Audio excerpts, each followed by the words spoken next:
New York businesses facing a tax hike meantime.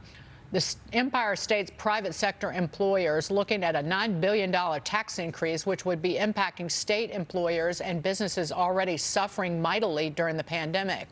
Joining me now, Business Council of New York State President, CEO Heather Briccetti. Heather, great to see you. Explain this tax and how it impacts employers. Sure, and good morning, and thanks for having me.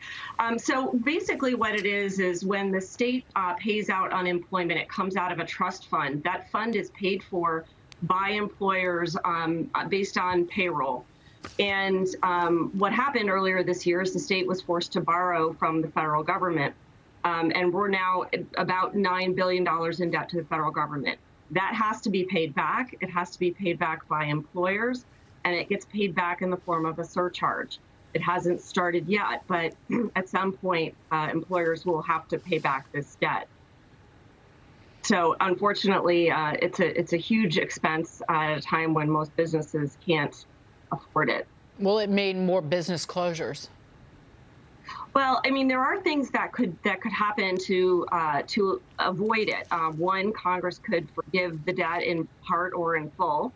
But, certainly the added cost is not going to help small businesses recover. And keep in mind, those that repay this are businesses that are still open. So it could take a very long time to repay it if businesses close. James Freeman, you want to get in? Yeah, I wonder if you could tell us a little about the costs or the reasons these costs are going up and why you have this financing challenge. Right. So under ordinary circumstances, what happens is businesses pay based on number of employees. They pay a percentage of the payroll that funds the UI, the Unemployment Insurance Trust Fund at the state level. And it's usually a couple $2 billion a year. And it's enough to pay out whatever unemployment claims occur during the year. This year, we saw an explosion of claims.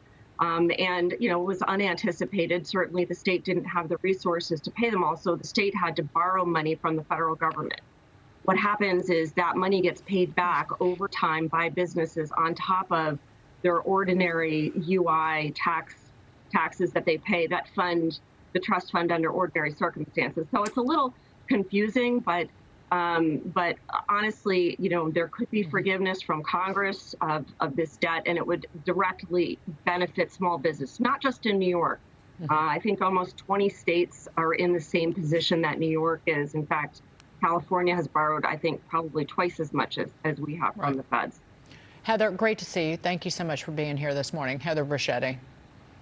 Thank you.